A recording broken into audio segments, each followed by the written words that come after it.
इस चैनल पर उपस्थित सभी विद्वान सब्सक्राइबर बंधु, प्यारे भक्तगण एवं सभी श्रोतागण, आप सभी लोगों का एक बार इस अध्यात्म गुरु चैनल पर फिर से स्वागत एवं अभिनंदन है। प्यारे भक्तगणों, मैं हूं धर्मेंद्र कुमार तिवारी और आप देख रहे हैं इस चैनल को।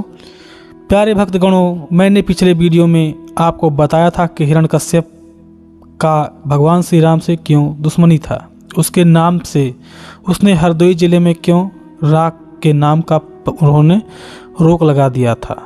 आज हम उससे आगे कथा आपको सुनाने जा रहे हैं, क्योंकि उस कथा को मैंने सुनाया था। अब आज की कथा है कि भगवान श्री राम की माता कैकेयी, जिनके बारे में आप जानते होंगे, जिन्होंने वनवास दिलाया था, उनका पूर्व जन्म में क्या अवतार था, यानी कौन थी, और फिर पूर्व जन्म के बाद कैकेयी के रूप में कैसे उनका जन्म हुआ, इसके बारे में आज हम आपसे सचित्र बात करेंगे। प्यारे भक्तगणों, कथा को शुरू करने से पहले आपसे एक बार फिर से निवेदन करता हूं कि अगर आप इस कथा को पहली बार मेरे चैनल को देख रहे हैं तो कृपया इस चैनल को सब्सक्राइब कर लें। जो सब्सक्राइब लिखा हुआ है वहां पर दबाकर सब्सक्राइब करके घंटी के निशान पर दबाकर ऑल नोटिफिकेशन क्लिक कर दें, ताकि मैं जो भी नया वीडियो बनाऊं तो वह आपके समक्ष में आपके मोबाइल स्क्रीन पर सबसे पहले दिखाई दे। चलिए अब कथा की तरफ चलते हैं, क्योंकि हम आपका ज़्यादा समय नष्ट नहीं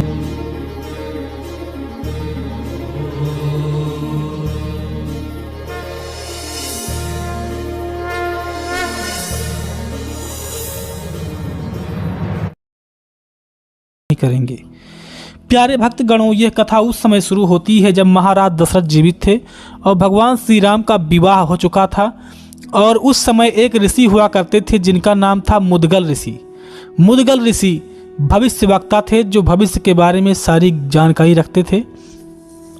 मुद्गल ऋषि के आश्रम में महाराज दशरथ और आर्य सुमंत ये दोनों साथ में गए थे। मुद्गल ऋषि से इन्होंने पूछा कि हे महर्षि, अब मुझे यह बताने की कृपा करें कि मेरे पुत्रों का भविष्य क्या रहेगा। क्या मेरे इस अयोध्या में आगे कोई भी भविष्य चलाएगा, या फिर राम के बाद ही अयोध्या का विनाश हो जाएगा। तो मुद्गल ऋषि ने सारी कथा को कह सुनाया। उन्होंने कहा कि हे राजन, एक समय ऐसा आएगा जब आपके पुत्रों को वनवास हो जाएगा, और उसमें से जो आपका बड़ा पुत्र भगवान विष्णु का अवतार है और जो सीता के रूप में जिससे आपने अपने पुत्र का विवाह किया है, वह माता लक्ष्मी की अवतार हैं। और जो भरत, शत्रुघ्न और लक्ष्मण, ये तीनों इनके शंख, चक्र, गदा और स्वयं शेष नाग जी हैं, जो आपके इस वंश में उन्होंने जन्म लिया है। अब प्यारे भक्तों, कथा को शुरू करते हैं आगे की तरफ। उन्होंने बताया कि रावण को मारकर लंका से सीता को लेकर आते हैं भगवान श्री राम, और इसके बाद उनके दो पुत्र होंगे जिनका नाम लव और कुश होगा। हे राजन, इस वृतांत को आप किसी और से मत कहना। यह मैंने आपको भविष्य के बारे में बताया है। आपको इस सब चीज देखने के लिए आप जीवित नहीं रहेंगे, क्योंकि एक ऐसा समय आएगा जिस श्राप की वजह से आपको मृत्यु का दंड मिला है, वो श्राप आपके पास फलीभूत होगा। सब कुछ जानते हुए भी दशरथ जी ने भगवान श्री राम को वनवास दिया था। प्यारे भक्तगण, अब शुरू होती है कथा कैकेयी माता के बारे में। अब उन्होंने कहा कि मैं आपको एक ऐसा कथा सुनाता हूं जो आपके परिवार से जुड़ा हुआ है। कहा कि सुनिए। उन्होंने कहा कि समस्त भविष्य की बात चरित्र करते हुए राजा दशरथ से कह सुनाया, और राजा दशरथ ने प्रसन्न होकर पूछा, मुनि से पूछा कि हे महामुनि, आप मुझे यह बतलाएं कि जिससे साक्षात हरि मेरे पुत्र और साक्षात लक्ष्मी ही सीता होकर मेरी पुत्रवधी हुई हो। हे ब्राह्मण, यह सब मुझे बतलाने की कृपा कीजिए। मुनि बोले, हे राजन, सह्याद्रि पर करवीपुर नामक ग्राम में धर्मदत्त नाम का एक ब्राह्मण, धर्मज्ञ ब्राह्मण निवास करता था, जो सर्वथा ही प्रसिद्ध था। वह विष्णुव्रती, सर्वदा विष्णु की ही पूजा में तत्पर रहता था। वह सर्वदा ओम नमो भगवते वासुदेव वाय इस नाम का उस मंत्र का जाप किया करता था। एक समय जब कार्तिक मास में वह रात्रि जागरण कर रात्रि के चौथे पहर में पूजा की सामग्री ले हरि मंदिर को जा रहा था कि उसे मार्ग में घुघराती हुई एक राक्षसी दिखाई पड़ी। जो अपने भयानक रक्त लोचनों से देखती हुई उसकी ओर आ रही थी। उसके टेढ़े मेढ़े दांत थे। वह अपनी जीवा को हिला हिला कर और उसके शरीर का सब मांस सूख चुका था। वह दीर्घकाया तथा सर्वथा ही नग्न थी, यानी नंगी थी। तब उसे देखते ही वह ब्राह्मण भय से कांप उठे और पूजा की सामग्री तथा जल आदि उसके हाथ से गिर पड़ा और वह उसे मारने लगा और नारायण का नाम ले उस पर तुलसी तथा जल फेंकने लगा। उसके इस कर्म से अनायास ही राक्षसी के सब पाप धुल गए और उसे पूर्व जन्म के कार्यों का विपाक रूप अर्थात परिणाम स्वरूप जाति, आयु, भोग आदि सभी दशा का स्मरण हो गया। तब वह ब्राह्मण दंडवत कर कहने लगी, ब्राह्मण से वह दंडवत कर कहने लगी कि उसका नाम कलहा था। उसका नाम उसके पूर्व जन्म में कलहा था। और कलहा बोली, हे ब्राह्मण, मैं अपने नगर में भिक्षु नामक एक ब्राह्मण था। उसने कहा कि सौराष्ट्र नामक नगर में भिक्षु नामक एक ब्राह्मण था। मैं उसकी कलहा नाम की एक स्त्री थी जो बड़ी ही निष्ठुर थी। मैं सर्वदा अपने पति को कड़वे वचन सुनाया करती थी और कभी भी भलाई नहीं करती थी। जब कभी रसोई में मिष्ठान बनाती तो पति से झूठा बहाना कर उसकी बात को अन्यथा कर वह पाक से उसे पहले मैं खुद पकाकर चख लिया करती थी। फिर भोजन में जो भी व्यंजन बनाती उसमें पहले मैं खा लेती थी, फिर पति को देती थी। इससे पति बहुत दुखी मेरा पति अपने मित्रों से जाकर कहता था कि मेरी स्त्री मेरी बात को नहीं मानती है, अतः कहो मैं क्या करूं। तब उसके एक मित्र ने अपने मन में विचार कर जो उससे कहा वह मैं तुमसे कहती हूं। उसने कहा कि हे मित्र, तुम अपनी स्त्री से विपरीत बातें किया करो। जब वो कहे कि मैं यह काम नहीं करूंगी, तुम उस काम को विपरीत भाषा में कहो कि तुम यह काम कर लो, तो उस काम को वह कर लिया करेगी और इससे वह तुम्हारे वर्जित कार्य को अवश्य ही किया करेगी और तुम्हारा मनोरथ भी पूर्ण होगा। तब मित्र की बात को सुनकर मेरा पति बहुत अच्छा कहकर अपने घर वापस आया और मुझसे बोला कि हे प्रिय, मेरा मित्र बड़ा दुष्ट है, घर आने पर तुम कभी उसे भोजन मत दिया करो।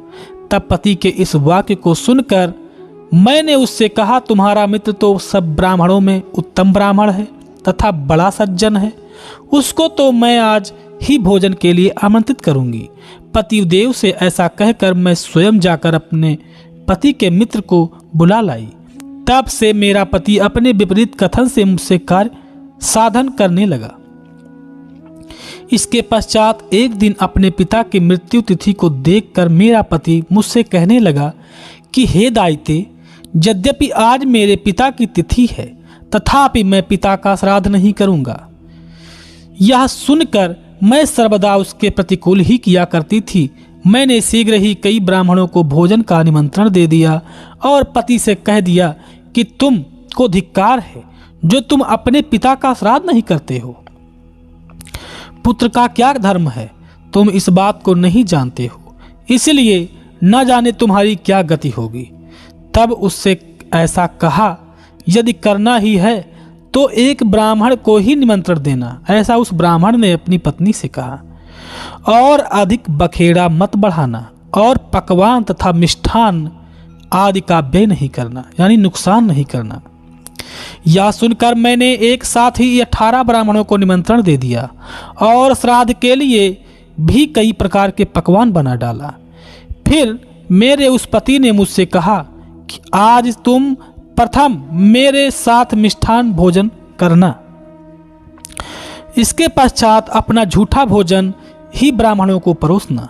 तब यह सुनकर मैंने अपने पति को धिक्कार कहकर उससे बड़ी धिक्कार दी और कहा, तुमको धिक्कार है जो प्रथम स्वयं ही भोजन कर ब्राह्मणों को भोजन कराने को कहते हो।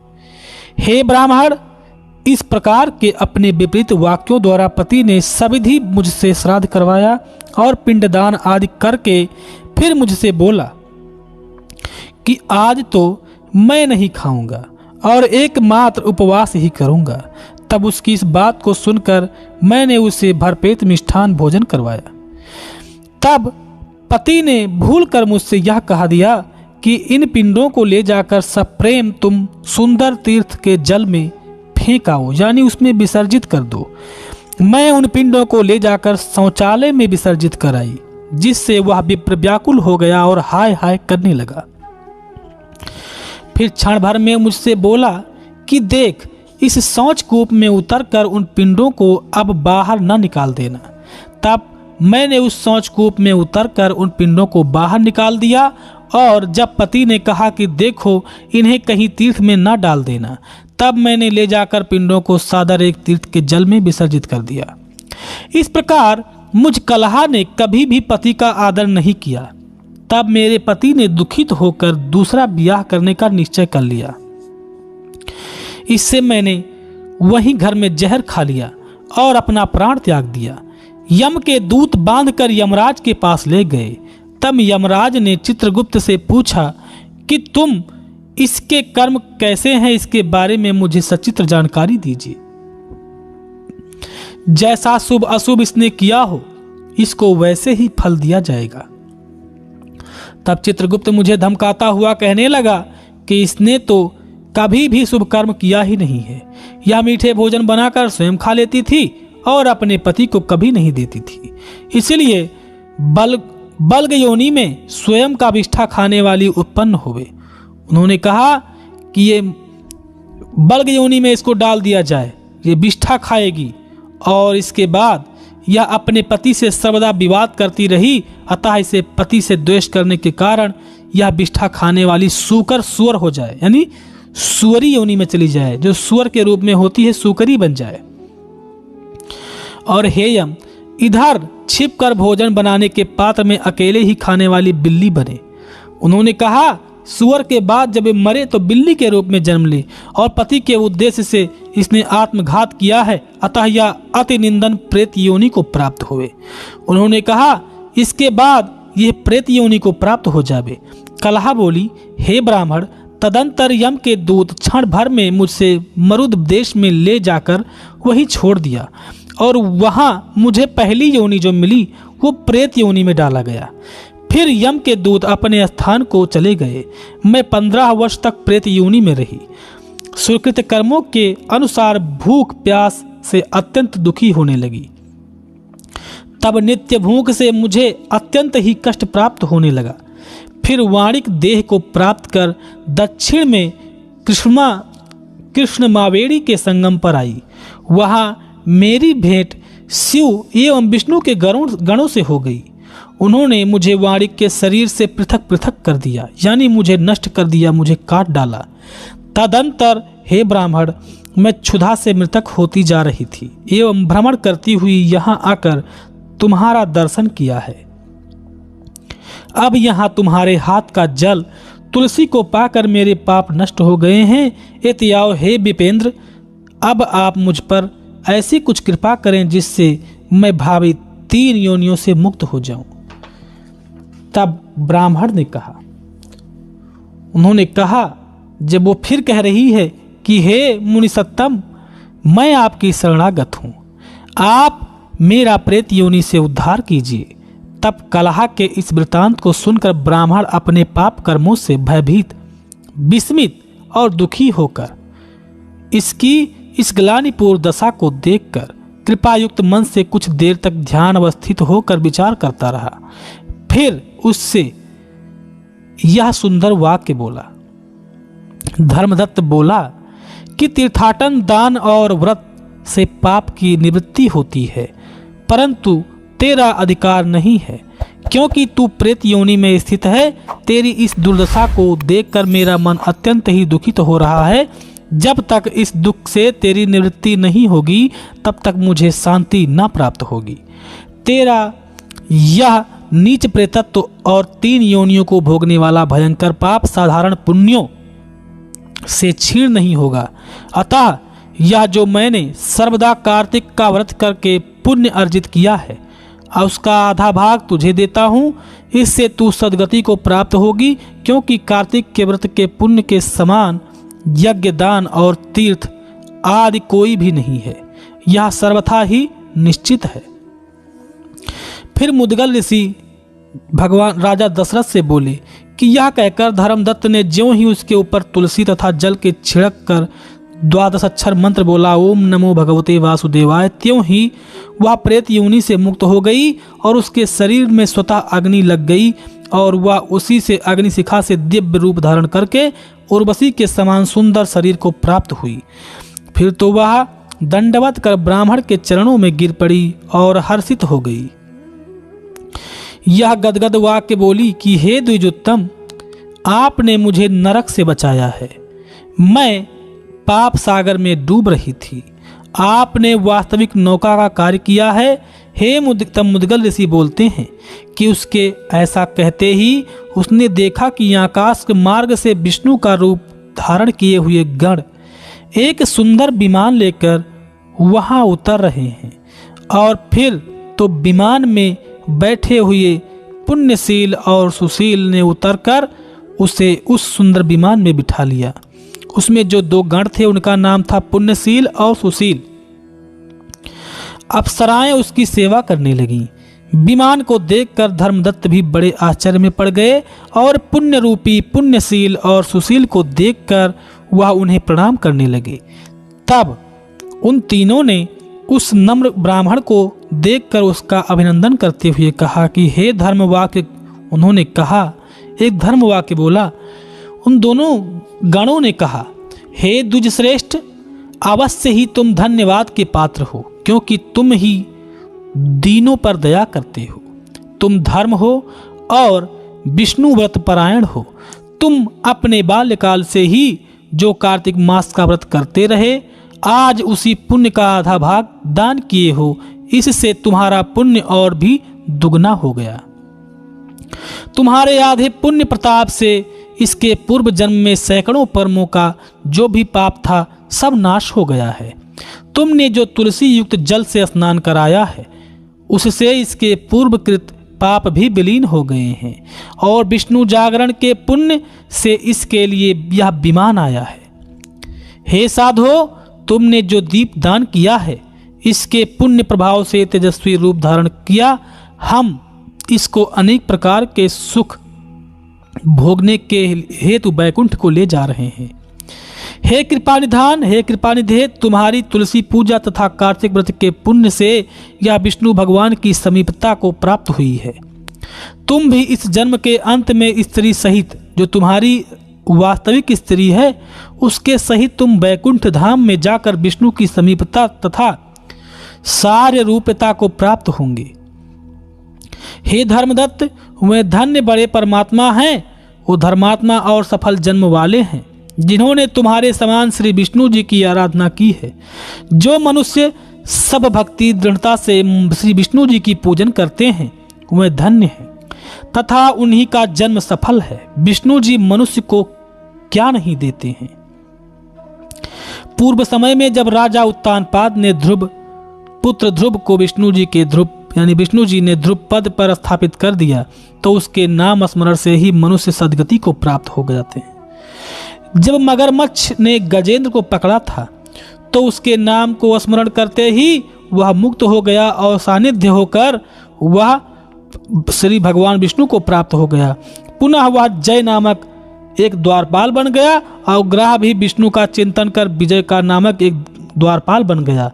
तुमने भी विष्णु का अर्चन पूजन किया है, अतः तुम दोनों भी स्त्रियों सहित कई सहस्त्र वर्ष तक उनके सामीप्य को ग्रहण करोगे। फिर पुण्य के क्षय होने पर जब तुम पृथ्वी पर जन्म लोगे तब सूर्यवंश में बड़े प्रतापी राजा होगे और तुम्हारी दोनों स्त्रियां तुम्हारे साथ होंगी और तुम श्रीमान दशरथ नाम के राजा होंगे। और उस समय कलहा जो तुम्हारे आधे पुण्य की भागनी है निश्चय ही तुम्हारी कैकेयी नाम की स्त्री होगी, परंतु वहां पर भगवान तुम्हारे सन्निकट ही रहेंगे। वहां देवताओं के कार्यार्थ भगवान स्वयं तुम्हारा पुत्र बनेंगे और राम नाम धारण करके वो तुम्हारे ही परिवार के तुम्हारे ही घर में जन्म लेंगे, जो रावण जैसे महान राक्षस का वध करेंगे और अयोध्या में राज करेंगे। जन्म से लेकर तुमने जो यह विष्णु का प्रसन्नता कारक व्रत किया है इससे बढ़कर कोई यज्ञ, दान, तीर्थ आदि नहीं है। इस कारण तुम भविष्य में धर्मज्ञ, नित्य विष्णु के प्रति स्थित, मत्सर्य एवं दंभ आदि से रहित समदर्शी बनो। हे धर्मदत्त, तुम प्रतिवर्ष कार्तिक, वैशाख, चैत्र तथा माघ इन 4 महीनों में प्रातः काल स्नान कर एकादशी व्रत और तुलसी का पूजन कर ब्राह्मण, गौ तथा विष्णु भक्तों की सेवा में तत्पर रहा करो। मसूर, सौबीर तथा बैगन आदि का भक्षण करना त्याग दो, क्योंकि ऐसा करने से धर्मदत्त तुम श्री विष्णु जी के परम पद को प्राप्त हो जाओगे। हे विप्रवर, तुम धन्य हो कि तुमने जगत गुरु विष्णु को संतुष्ट कर यह व्रत किया है। तुम्हारे द्वारा किए हुए व्रत से अमोघ पुण्य प्रभाव से हम लोग भी मुरारी भगवान विष्णु की सालोक्यता को प्राप्त हुए हैं। इस तरह से मुद्गल ऋषि ने राजा दशरथ के पूर्व जन्म और स्वयं कैकेयी माता के पूर्व जन्म की सारी घटनाओं को बताकर उन्हें समझा दिया। प्यारे भक्तगणों, यह कथा जो है आनंद रामायण में लिखी मिलती है और पद्म पुराण में भी यह कथा मिलती है जो मैंने आपको सुनाया। इसका PDF जो मैं आपको डिस्क्रिप्शन, जो टेलीग्राम का लिंक है वहाँ पर दे दूँगा, जाकर वहाँ से डाउनलोड करके और आराम से आप इसको पढ़ भी सकते हैं जो मैंने सुनाया है। प्यारे भक्तगणों, अब इस कथा को समाप्त करने से पहले आपसे निवेदन करता हूं कि अगर आप इस चैनल पर पहली बार देख रहे हैं, चैनल को सब्सक्राइब कर लें, क्योंकि ऐसे ही ज्ञानवर्धक कथाओं को मैं अपने इस चैनल पर सुनाता हूं। और प्यारे भक्तों, आपसे एक विनम्र निवेदन है कि आप इस वीडियो को लाइक करना बिल्कुल मत भूलें, क्योंकि जब आप लाइक करते हैं तो हमें मोटिवेशन मिलता है और हम जान पाते हैं कथा आपको अच्छी लगी है और आप नई कथा को सुनना इच्छुक हैं। इसलिए वीडियो को लाइक भी करना बिल्कुल मत भूलें। अब इस कथा को समाप्त करते हैं और आप कमेंट बॉक्स में जय श्री राम जरूर लिखें, ताकि मुझे विश्वास हो जाए कि आज भी राम भक्त इस धरती पर जीवित हैं। अब लेते हैं विदा। जय श्री राम।